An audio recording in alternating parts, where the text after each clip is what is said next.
ਸਤਿ ਸ਼੍ਰੀ ਅਕਾਲ, ਨਮਸਕਾਰ, ਆਦਾਬ। ਮੈਂ ਹਾਂ ਗੁਰਜੀਤ ਸਿੰਘ।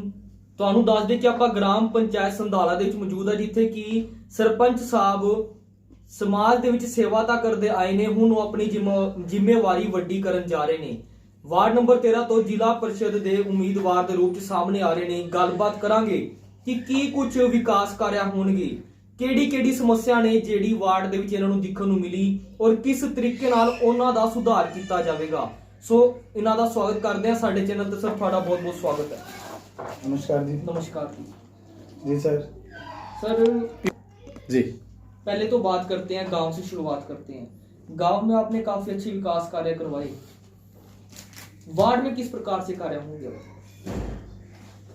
देखिए, कहते हैं ना, परिचय किसी के उसका मोहताज नहीं है। तो हमने गांव के अंदर, अपने गांव संधाला हमारा पूरा साक्षी और पूरा एरिया इस बात का गवाह है कि हमने अपनी पूरी ईमानदारी से, पूरी लगन शक्ति से उसको कार्य किया और गांव को सुंदर बनाने में जितना हमसे बढ़ पड़ा हमने सहयोग किया है। अब गांव वालों के सहयोग से ही और सब लोगों की सर्व सलाह से, सबकी सलाह लेते हुए और छत्ती बिरादरी का समर्थन लेते हुए हमने लोगों के समर्थन से ये निर्णय किया कि आने वाले जिला परिषद के चुनाव में वार्ड नंबर 13 से चुनाव का नामांकन करने जा रहे हैं। ठीक है। और रही बात विकास की, तो जैसे अब हमें आज गुमथला के अंदर हमने मतलब डोर टू डोर सर्वे किया है और जिसमें हमारे साथ पूरे गांव की टीम थी, पूरा गांव हमारा सहयोग कर रहा है। तो उसमें जैसे कहीं पानी निकासी का जो है, जो मूलभूत सुविधाएं हैं, सरकार की जो योजनाएं आम जन तक नहीं पहुंच पाती, प्रति व्यक्ति जो लास्ट में खड़ा व्यक्ति है उसके पास सरकार की कोई सुविधा नहीं पहुंच पाती। तो हमारा सबसे यही रहेगा, मूलभूत सुविधाओं को आम जन तक पहुंचाना, उनसे खुद ही नजदीकी भागीदारी बनाना, उनसे मिलना, तभी हम यही विकास कार्य हम कर पाएंगे। अच्छा, ऐसा क्या कारण है कि जो सरकारी योजनाएं बनती हैं, प्रधानमंत्री भी चाहते हैं कि 2022 तक हर एक बंदे के घर अपना कच्ची छत ना हो। काफी ऐसी योजनाएं जो गरीब बंधु के लिए बनाई गई है, पर वो निचले लेवल तक, शून्य स्थिति तक क्यों नहीं पहुंच पाती? देखिए, उसमें कुछ प्रश्न कहते हैं, सरकार योजनाएं लेके आती है और वो आम जन तक नहीं पहुंच पाती। जैसे आदरणीय प्रधानमंत्री ने हमारा कहा हुआ कि 2022 तक किसी भी की कच्ची छत नहीं रहेगी, हर मकान पक्का घर। लेकिन उसमें अभी तक वो निचले स्तर पर आने में उसमें समय लग रहा है। कुछ कागजी कार्रवाई लगा रहे, प्रशासनिक अधिकारियों की वजह से वो नीचे नहीं आ पा रही है, कुछ सर्वे नहीं हो पा रहे हैं। तो हमारा यही रहेगा आने वाले समय में, हर गरीब के लिए पक्की छत हो, कच्चा मकान किसी का न रहे, उसे हम प्रायोरिटी के साथ अपने उस उद्देश्य में, एजेंडे में शामिल करेंगे। इससे सड़कों पर पानी है, जिसके मूल जो मेन है हमारी समस्या में नजर आई है, वहां पर लोगों ने जिसके बारे में जिक्र किया है। तो हमारी प्रायोरिटी रहेगी कि इससे गंदगी फैलती है और बीमारियां फैलती हैं, तो सबसे पहले पानी निकासी का प्रबंध जोड़ों के माध्यम से सही किया जाए। देश के प्रधानमंत्री स्वच्छता का नारा लगाते हैं, स्वच्छ मेरा गांव, सुंदर शहर बने, सुंदर देश बने, सुंदर गांव बने। कहाँ पर सुंदरता दिखाई नहीं देती। कहीं पर जिस गांव में हम जाते हैं, गांव में एंट्री करते हैं, चारों तरफ गंदगी का आलम देखने को मिलता है। कहीं कुर्डियाँ होती हैं, कहीं पन्नियाँ बिखरी पड़ी होती हैं। कहीं ना कहीं प्रधानमंत्री तो साकार अपने सपने को करने के लिए खुली आंखों से सपना देखते हैं। बिल्कुल सही बात कह रहे हो। देखिए, आदरणीय हमारे जो प्रधानमंत्री हैं, उन्होंने बहुत अच्छी मुहिम चलाई है स्वच्छता की, और इस पे उन्होंने बहुत जोर भी दिया और पहले से काफी इसमें बहुत फर्क भी पड़ा है हमारे इसमें, और हमारे देश का नाम भी बढ़ा है। और रही बात अभी भी गांव में, जब आप कह रहे हैं स्वच्छता नहीं है, उसके लिए हमारे भी कहीं नैतिक जिम्मेवारी बनती है। नागरिक की भी एक जिम्मेवारी बनती है कि हम पॉलिथीन का इस्तेमाल नहीं करेंगे, और जो पॉलिथीन भाई हम ना लेकर आएंगे, प्लास्टिक का यूज करेंगे नहीं। और रही हमारे जो चुने हुए नुमाइंदे होते हैं, सरपंच है, जिला परिषद है, उन्हें भी मतलब समय समय पर फील्ड में लोगों को जागरूक करना चाहिए, जहां तक मेरा है। और प्रशासनिक जो अधिकारी हैं, एक मुहिम बना के हमें चलना पड़ेगा, एक मिशन बना के, तब जाके हम इसमें सभी इसीलिए बने हुए हैं ताकि वो मूलभूत सुविधाओं को, गांव की जरूरतों को पूरा कर सके। बिल्कुल। अब पूरे इसमें 70 पंचायत आती है रादौर ब्लॉक के अंदर, और उसमें अकेला बीडीओ को ही पावर दी गई है, और उसमें गिने चुने 7 या 8 सेक्रेटरी होंगे। वो बताओ इतने वार्ड का कैसे कर पाएंगे?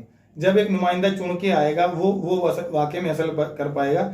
और जो अधिकारी हैं, वो चाह कर भी इसको हल नहीं कर पा रहे हैं, और वाकई में काम रुका हुआ है। और लोग आज भी जब भी आते हैं, तो सरपंच को नैतिक जिम्मेवारी लेते हुए फिर भी उस काम को कराना पड़ता है।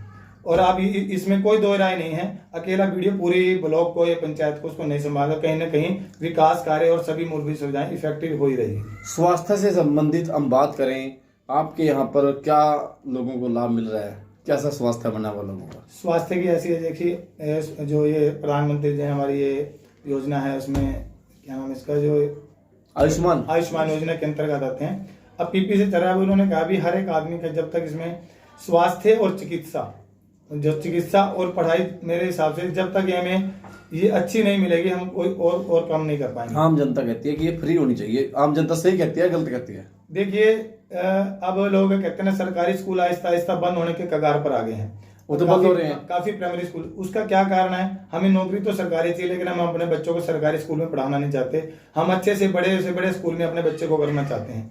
तो कहीं ना कहीं संबंधित देखिए, पहले से तो काफी अब हॉस्पिटल भी बनते जा रहे हैं, लेकिन कहीं ना कहीं मूलभूत सुविधाओं का हमारे सरकारी उनमें अभी कमजोर है। स्वास्थ्य को लेकर आप क्या कुछ कार्रवाई करेंगे और क्या क्या समस्याएं स्वास्थ्य की?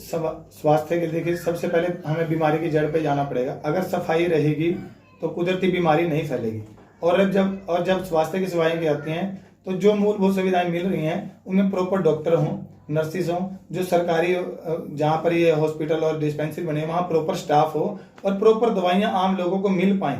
मूलभूत सुविधाओं का वो लाभ ले सके सरकार की योजनाओं को। सरकार काफी योजनाएं लेके आती है, लेकिन वो आम जन तक नहीं पहुंच पाती पूरी। जी देखिए, शिक्षा के बारे में जैसे आप प्रश्न किया, हमारे जो प्राइमरी स्कूल है वो बंद होने के कगार पे आ गए हैं। कहीं ना कहीं बच्चे घटते जा रहे हैं। हम अपने बच्चों को सरकारी स्कूल में भेजना नहीं चाहते, नौकरी हमें सरकारी चाहिए, लेकिन सरकारी स्कूल में हम पढ़ाना नहीं चाह रहे, क्योंकि कहीं ना कहीं वाकई में शिक्षा का स्तर जो है वो इफेक्टिव हुआ है। सरकार इसमें संस्कृत मॉडल स्कूल लेके आ रही है, काम तो काफी कर रही है, लेकिन वो धरातल पर नहीं उतर रहा है।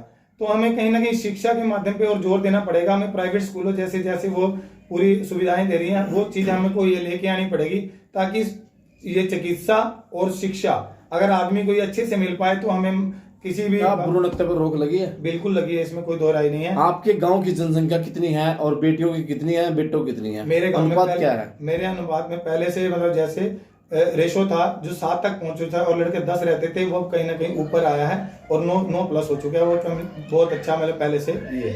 एक आंख हैंगे आप देखिए, जब तक हमारे कानून कड़े नहीं होंगे और किसी को कड़ा मैसेज नहीं जाएगा, मान लो आज कोई गलत काम करता है, छेड़छाड़ करता है, तो किसी वजह से लास्ट तक जाते हुए छूट जाता है, और कोई अपने जो गरीब लड़की कोई भी है वो अपनी लड़ाई पूरी नहीं लड़ पाती और कहीं ना कहीं प्रशासन कानूनी प्रक्रिया में उलझ कर रह जाते हैं।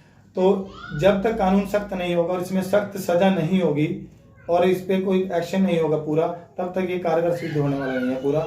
और जब किसी के मन में खौफ और डर होगा तो वो 10 बार सोचेगा किसी ऐसी हरकत को निंदनीय कार्य करने के लिए। तो इसमें बड़ा करार साथ साथ इसमें बड़ी जल्दी इम्प्लीमेंट होना चाहिए। बहुत बड़ा का नाम ले रहा। नशे के बारे में आप क्या कहना चाहेंगे? ये बिल्कुल सही बात है। नशा पहले से हमारे जो नौजवान साथी हैं उनके अंदर बढ़ता जा रहा है। इसके लिए सरकार जो समय मेरे हिसाब से समय पर नशा भी अभियान जो चलाते हैं, लोगों को जागरूक करना ये भी चलाना पड़ेगा। और कहीं ना कहीं प्रशासन को और सभी को मिलकर और लोगों को भी प्रशासन को बताना पड़ेगा भी हाँ ये नशे का यहाँ कारोबार हो रहा है, कहीं ना कहीं हमें उसकी जिम्मेवारी लेके आगे रिपोर्ट दें, तब वो भी इसमें कार्य कर सकते हैं। और नशे को रोकना बड़ा जरूरी है, नहीं तो ये जहर जो है जो आजकल चल रहा है युवाओं के अंदर उतरता जा रहा है, जिससे कहीं ना कहीं देश की युवाओं को नुकसान हो रहा है। कैसे रोका जा सकता है इसको? इसमें सुझाव इसमें जिस सरकार के अगर उसके सहारे बैठ जाए वो भी कोई ठीक नहीं है। एक जो सरकार मतलब गांव का और समाज के जिम्मेवारी नागरिक होता है उसके भी कहीं ना कहीं जिम्मेवारी बनती है, समय समय पर सरकार को और प्रशासन को अवगत कराए और अपने एरिया की संभाल खुद करनी पड़ेगी। हाँ, अगर तो सुशील कुमार जी हमारे साथ जुड़े थे, जिन्होंने बताया कि किस प्रकार से इन्होंने अपने गांव में विकास कार्य करवाए और किस प्रकार से पूरे वार्ड में विकास कार्य होंगे। जो इन्होंने शुरुआत आज से गांव में घूमना दौरा करना शुरू कर दिया है, जो मूलभूत समस्या इनके सामने आई है उनको उजागर किया और उनको निश्चय ही बहुत जल्द उनका समाधान भी करवाएंगे। सो अब मुझे गुरजीत सिंह को इजाजत, मिलेंगे अगली खास रिपोर्ट में।